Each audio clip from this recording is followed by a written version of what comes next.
They say great performers know when the curtain is about to fall. But what happens when a man senses not just the end of his career, but the end of everything that matters to him? On March 13th, 1987, Dean Martin walked onto the stage at Bally's Las Vegas for what would be his final live performance. The audience expected the usual Dean Martin magic: smooth vocals, casual jokes, and that effortless charm that had made him a legend. But something was different that night, something that only became clear 8 days later when tragedy struck and the King of Cool's world crumbled forever. What Dean Martin did on that stage, what he said between the songs, and how he transformed his greatest hit into a heartbreaking farewell would prove that sometimes the most honest performances come when a man has nothing left to lose. March 1987 was supposed to be a comeback month for Dean Martin. After years of semi-retirement and sporadic appearances, he had agreed to a series of shows at Bally's Las Vegas. The entertainment industry was buzzing with anticipation. Dean Martin, now 70 years old, was returning to the city that had made him a legend. The Rat Pack era was long over. Frank Sinatra was dealing with his own career transitions, and Sammy Davis Jr. was fighting throat cancer. But Dean was still Dean, still the King of Cool, still the man who could make everything look effortless. The contract negotiations for the Bally's shows had been complicated. Dean's manager, Mort Viner, had initially been reluctant to book the dates. Dean's health wasn't what it used to be, and there were concerns about whether he could still deliver the kind of show that audiences expected. But Dean had insisted. He needed the money. But more than that, he seemed to need the validation that came from standing on a stage. The rehearsals had been uneven.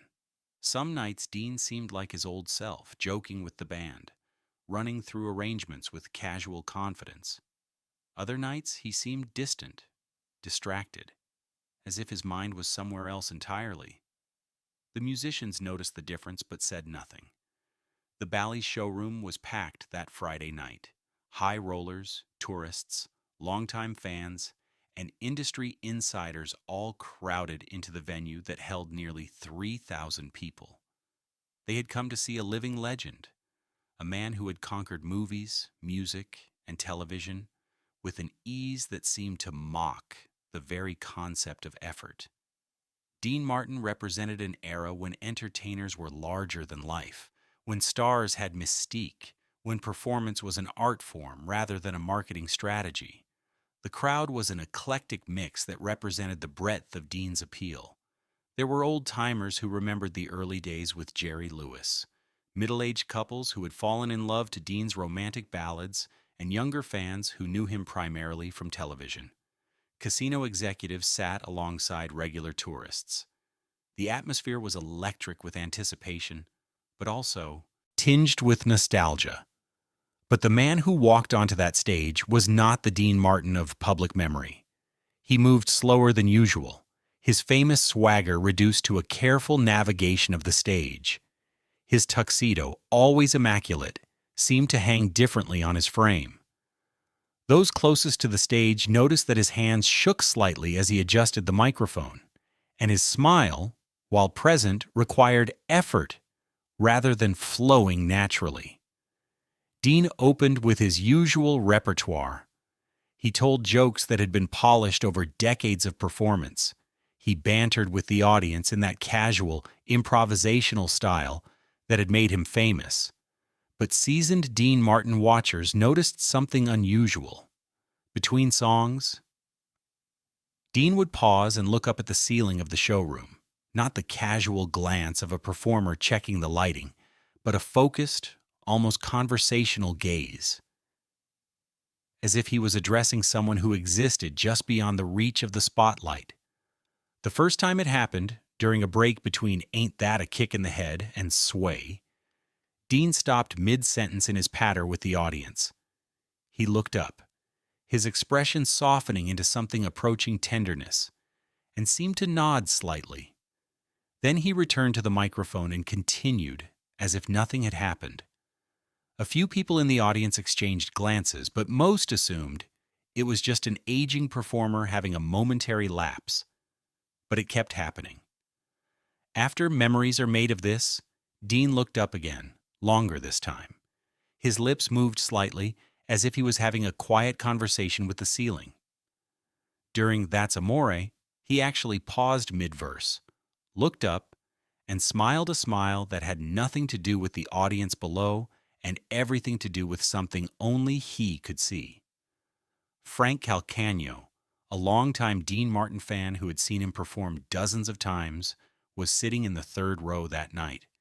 Years later, he would tell reporters that he had never seen Dean Martin look so vulnerable. It wasn't like he was losing it, Calcagno said. It was like he was sharing the performance with someone else. The most telling moment came during Volare, Dean's tribute to Italian-American culture and his own heritage. As he sang about flying high in the sky, Dean's gaze drifted upward once again, but this time he broke from the song entirely. He looked directly at a spot above the audience and said quietly but audibly, "You listening up there, Captain? This one's for you." Then he continued singing, his voice stronger and more emotional than it had been all evening. The audience didn't know what to make of it. Captain? Who was Dean talking to?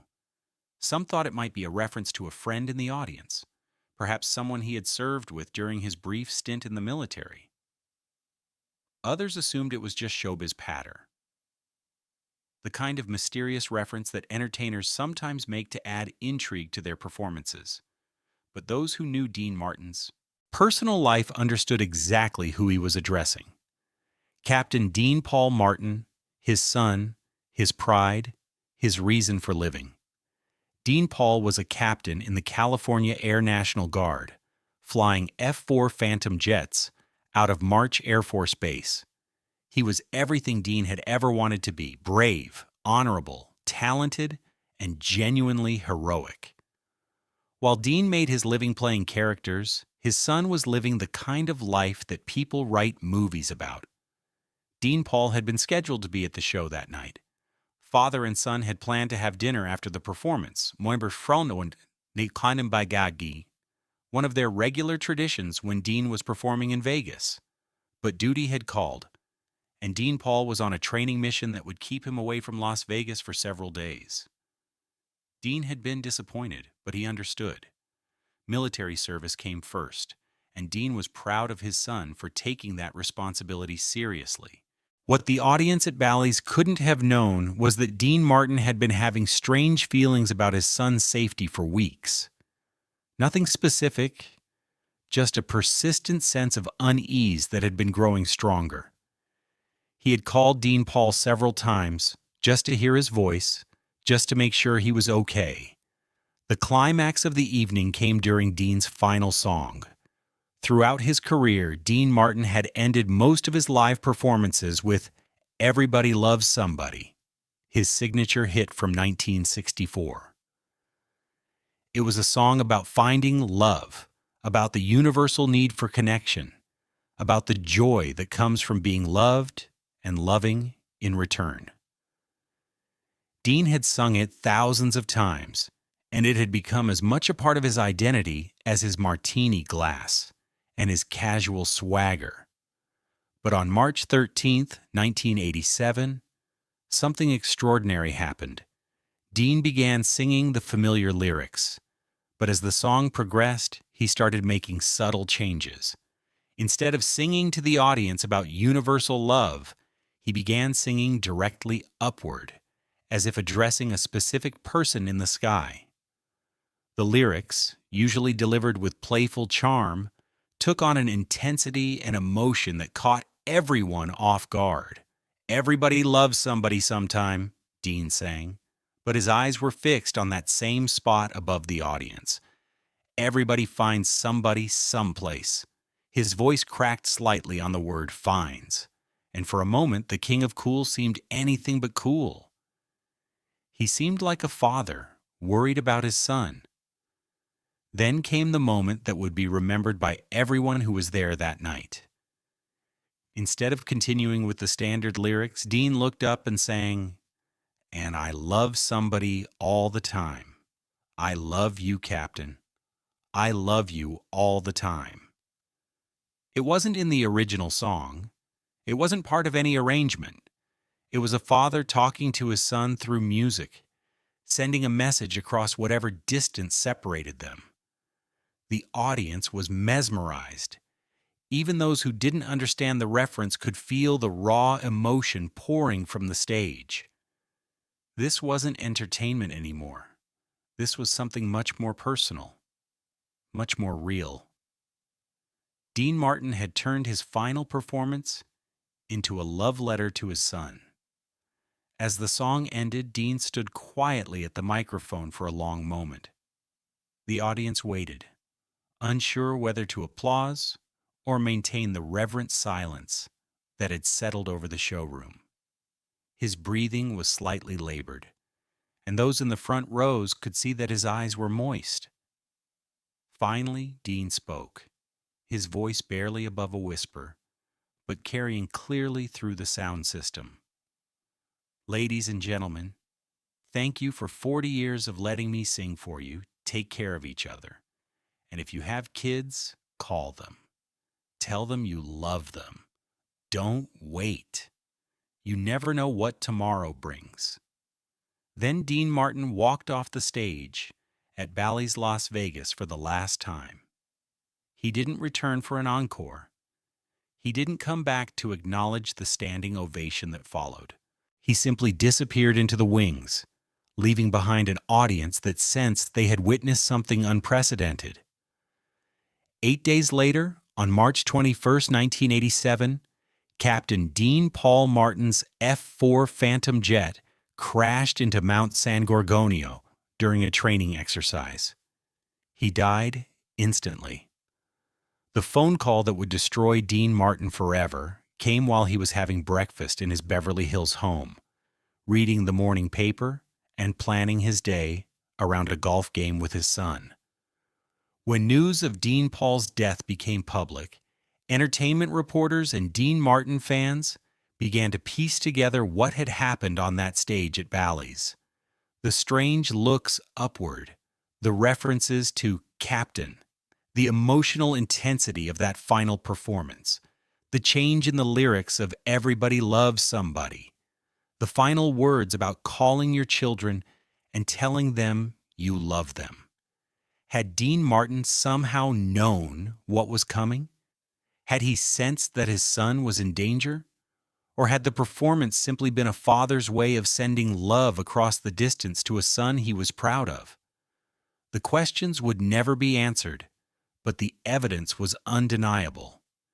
Dean Martin's final performance had been a premonition, a farewell, and a declaration of love, all wrapped into one heartbreaking evening. Frank Calcagno, the longtime fan who had been in the audience that night, perhaps said it best years later. "People always talked about Dean Martin like he was this cool, detached guy who didn't care about anything. But that night, we saw the truth.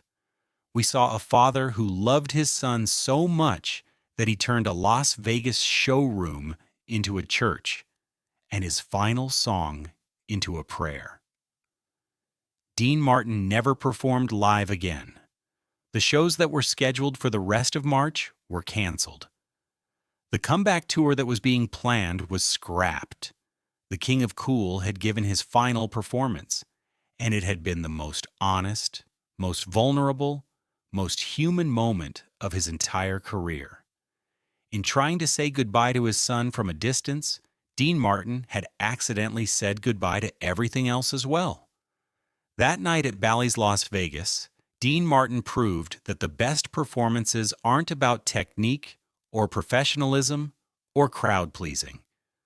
The best performances are about truth. And the truth was that Dean Martin was, above all else, a father who loved his son more than fame, more than money, more than the applause that had sustained him for 4 decades. His final performance wasn't really a show at all. It was a love song from a father to his son, delivered from a stage in Las Vegas to a training base in California, carried on hope and finished in heartbreak.